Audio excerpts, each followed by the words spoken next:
Və şeytanın da adımları var. Necə ki, İbn Qeym Rahiməhullah özünün Mədəricü's Səlikin kitabında şeytanın adımlarını zikr edir ki, şeytanın insana yaxınlaşması üçün 6 addımı var. Yəni mərhələlər var.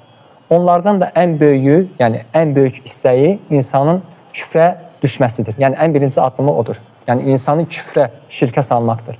Əgər yox, şirkə, küfrə sala bilməzsə, növbəti addıma keçir. İkinci addımda onu bidətə daxil etməkdir. Çünki bidət günahdan da daha betərdir. Üçüncü addım isə böyük günahlardır. Yəni şeytan görsə ki, hətta buna bidət tərəfindən də yaxınlaşmaq mümkün deyil.